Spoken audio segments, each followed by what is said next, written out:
Hi friends, welcome to Muddumari channel. ನಾನು ಸುಮಾರುಣ್. ಮಹಾಭಾರತಕ್ಕೆ ಸ್ವಾಗತ. ಭೀಷ್ಮ ಪರ್ವ ಪ್ರಾರಂಭ. ಕೌರವ ಪಾಂಡವರ ಬಲಾಬಲ ವರ್ಣನೆ ಹಾಗೂ ಧೃತರಾಷ್ಟ್ರನಿಗೆ ಯುದ್ಧದ ವಾರ್ತಾ ವಿವರಣೆ. ಕೌರವ ಪಾಂಡವರು ತಮ್ಮ ತಮ್ಮ ಬಲಾಬಲಗಳನ್ನು ತಿಳಿದಿದ್ದರು. ಆದರೆ ದೂತರಿಂದ ವೈರಿಗಳ ಬಲಾಬಲವನ್ನು ತಿಳಿಯ ಬಯಸಿದರು. ಧರ್ಮರಾಜನು ಗೂಢಾಚಾರರಿಂದ ಕೌರವನ ಸಭೆಯಲ್ಲಿ ಏನೇನು ವಿಷಯ ನಡೆಯಿತು ಎಂದು ತಿಳಿದುಕೊಂಡನು. ಅನಂತರ ತಮ್ಮ ಪಕ್ಷದಲ್ಲಿರುವವರು ಯಾರ್ಯಾರು ಎಷ್ಟೆಷ್ಟು ದಿನಗಳಲ್ಲಿ ಕೌರವರ ಸೇನೆಯನ್ನು ನಾಶಪಡಿಸುತ್ತೀರಿ ಎಂದು ಕೇಳಿದನು. ಅರ್ಜುನನು, ಅಣ್ಣ, ಶ್ರೀಕೃಷ್ಣನ ಸಾರಥ್ಯವು ನನಗಿದ್ದರೆ ನಾನು 3 ಲೋಕದಲ್ಲಿ ಯಾರೇ ಬರಲಿ ಅವರನ್ನು ಸಂಹರಿಸುತ್ತೇನೆ ಎಂದು ಹೇಳಿದನು. ಭೀಮಸೇನನು, ಅಣ್ಣ, ನನ್ನೆದುರು ನಿಂತು ಯುದ್ಧ ಮಾಡಬಲ್ಲವರು ಕೌರವ ಸೇನೆಯಲ್ಲಿ ಯಾರೂ ಇಲ್ಲ. ದುರ್ಯೋಧನ, ದುಶ್ಯಾಸನರು ಈಗ ಜೀವ ಉಳಿಸಿಕೊಳ್ಳಲು ತಿರುಗಾಡುವಂತಾಗಿದೆ. ಯಾದವ ಸೇನೆ ನಮ್ಮ ಕಡೆಗೆ ಪ್ರೀತಿಯನ್ನು ಹೊಂದಿದೆ. ನಮ್ಮಲ್ಲಿ ಅನೇಕ ವೀರರಿದ್ದಾರೆ ಎಂದು ಹೇಳಿದನು. ನಕುಲನು, ಅಣ್ಣ, ನಮ್ಮ ಮಾವನಾದ ಶಲ್ಯನು ಕೌರವರ ಕಡೆಗಿದ್ದರೂ ನಮ್ಮ ಮೇಲೆ ಅಭಿಮಾನ ಹೊಂದಿದ್ದಾನೆ. ಕರ್ಣನು ಭೀಷ್ಮರಿರುವವರೆಗೆ ಶಸ್ತ್ರವನ್ನು ಮುಟ್ಟುವುದಿಲ್ಲವೆಂದು ಪ್ರತಿಜ್ಞೆ ಮಾಡಿರುವನು ಎಂದು ಹೇಳಿದನು. ಅನಂತರ ಸಹದೇವನು ಇವರೆಲ್ಲರ ಮಾತುಗಳನ್ನು ಕೇಳಿ, ನಿಮ್ಮ ಮಾತುಗಳೆಲ್ಲ ಸತ್ಯವಾಗಿದೆ. ಆದರೆ ನನ್ನ ಅಭಿಪ್ರಾಯವೆಂದರೆ ನಾವು ಇಲ್ಲಿಯವರೆಗೆ ಶ್ರೀಕೃಷ್ಣನ ಕೃಪೆಯಿಂದಲೇ ಬದುಕಿದ್ದೇವೆ, ಕಷ್ಟಗಳಿಂದ ಪಾರಾಗಿದ್ದೇವೆ. ಶ್ರೀಕೃಷ್ಣನು ಭೂಭಾರಹರಣವನ್ನು ಮಾಡಲು ಸಿದ್ಧನಾಗಿದ್ದಾನೆ. ಅವನೇ ಎಲ್ಲವನ್ನು ಮಾಡುವನು. ನೀವು ಯಾರು ಹೆಮ್ಮೆ ಪಡುವುದು ಬೇಡ. ಎಲ್ಲ ಕಾರ್ಯಗಳನ್ನು ಮಾಡಿಸುವ 3 ಲೋಕದ ಸಾರಥಿಯವನು ನಾನು ಹೆಚ್ಚು ಮಾತನಾಡದೆ ನನ್ನ ಕೈಲಾದ ಸಹಾಯ ಮಾಡಲು ಬಯಸಿದ್ದೇನೆ ಎಂದು ಹೇಳಿದನು. ಶ್ರೀಕೃಷ್ಣನು ಸಹದೇವನ ಮಾತು ಕೇಳಿ ಮುಗುಳ್ನಕ್ಕನು. ಧರ್ಮರಾಯನು ಶ್ರೀಕೃಷ್ಣನನ್ನು ನೋಡಿ ಕೈ ಮುಗಿದು ನಿಂತನು. ದೃಷ್ಟದ್ಯುಮ್ನನ ಆದೇಶದಂತೆ ರಣಭೇರಿಯನ್ನು ಬಾರಿಸಿದರು. ಶ್ರೀಕೃಷ್ಣನು ದೂತರಿಂದ ವಿಷಯ ಸಂಗ್ರಹಿಸಿದ್ದನ್ನು ಧರ್ಮರಾಜನಿಗೆ ತಿಳಿಸಿದನು. ಕುರುಸೇನೆಯ ಮಧ್ಯದಲ್ಲಿ ಬಂಗಾರದ ಅಂಬಾರಿಯಲ್ಲಿರುವವನು ಕುರುರಾಯನು.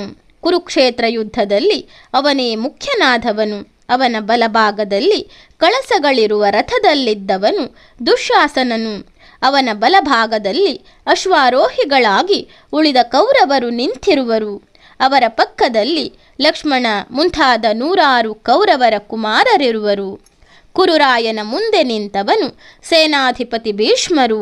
ಇವರು ಅಜೇಯರು ಮತ್ತು ಇಚ್ಛಾಮರಣಿಗಳು. ಅವರ ಬಲಭಾಗದಲ್ಲಿರುವವರು ನಿಮಗೆಲ್ಲರಿಗೂ ಶಸ್ತ್ರಾಸ್ತ್ರ ವಿದ್ಯೆ ಕಲಿಸಿದ ದ್ರೋಣಾಚಾರ್ಯರು. ಅವರ ಬಲಭಾಗದಲ್ಲಿರುವವನು ಅವರ ಮಗ ಅಶ್ವತ್ಥಾಮನು. ಅವನು ಪರಾಕ್ರಮಿ ಮತ್ತು ಚಿರಂಜೀವಿಯಾಗಿದ್ದಾನೆ. ನಾರಾಯಣಾಸ್ತ್ರವನ್ನು ಸಹ ಹೊಂದಿರುವನು. ಅವನ ಬಲಕ್ಕಿರುವವರು ಕೃಪಾಚಾರ್ಯರು. ಭೀಷ್ಮರ ಎಡಭಾಗದಲ್ಲಿ ಕರ್ಣನ ಮಕ್ಕಳಾದ ವೃಷಕೇತು, ವೃಷಧ್ವಜರಿರುವರು. ಉಳಿದಂತೆ ವಂಗ, ಕಳಿಂಗ, ಕಾಶ್ಮೀರ, ದಂಡ್ರ, ಯಮನ ದೇಶದ ಜನರು ಸುತ್ತುವರಿದಿದ್ದಾರೆ. ಸಿಂಧೂರಾಜ, ಜಯದ್ರಥ, ಶಲ್ಯ, ಭೂರಿಶ್ರವ ಮುಂತಾದವರಿರುವರು. ಇವರೆಲ್ಲರನ್ನು ಸೋಲಿಸುವಂತೆ ನಾವು ಯುದ್ಧ ಮಾಡಬೇಕೆಂದು ಕೃಷ್ಣನು ಧರ್ಮರಾಜನಿಗೆ ತಿಳಿಸಿದನು. ಯುದ್ಧಕ್ಕೆ ಸಿದ್ಧತೆಗಳು ನಡೆದಾಗ ಪಾಂಡವರ ಸೇನೆಯಲ್ಲಿನ ವಿವಿಧ ಪರಾಕ್ರಮಿಗಳ ಬಗ್ಗೆ ದೂತರು ಮಾಹಿತಿಯನ್ನು ತಂದಿದ್ದರು. ದೂತರು ಕೌರವೇಶ್ವರನಿಗೆ ಪಾಂಡವರ ಸೇನೆಯ ಬಗ್ಗೆ ವಿವರಣೆ ನೀಡಿದನು. ಕುರುರಾಯ ಪಾಂಡವರ ಸೇನೆಯ ಮಧ್ಯದಲ್ಲಿ ಹಿಮಾಲಯದಂತೆ ಸ್ಥಿರವಾಗಿರುವವನು ಧರ್ಮರಾಜನು. ಅವನ ಕಾವಲಿಗೆ 1 ಅಕ್ಷೋಹಿಣಿ ಸೇನೆಯನ್ನು ಕಾಯ್ದಿಡಲಾಗಿದೆ. ಅವನ ಬಲಭಾಗದಲ್ಲಿ ಕಪಿಧ್ವಜನಾಗಿ ಪಾಶುಪತಾಸ್ತ್ರವನ್ನು ಧರಿಸಿದ ಅರ್ಜುನನಿದ್ದಾನೆ. ಅವನ ರಥದಲ್ಲಿ ಅರ್ಜುನನ ಮುಂದೆ ಬಿಳಿ ಕುದುರೆಗಳ ಹಗ್ಗ ಹಿಡಿದು ಸಾರಥಿಯಾದ ಕೃಷ್ಣನಿದ್ದಾನೆ. ಧರ್ಮರಾಯನ ಎಡಭಾಗದಲ್ಲಿ ರುದ್ರ ಸ್ವರೂಪನಾದ ಭೀಮಸೇನನಿದ್ದಾನೆ. ಕುರುರಾಯನೇ, ಅವನ ಕೋಪವನ್ನೆಲ್ಲ ನಿನ್ನ ಮೇಲೆ ಮತ್ತು ದುಶ್ಯಾಸನನ ಮೇಲಿದೆ.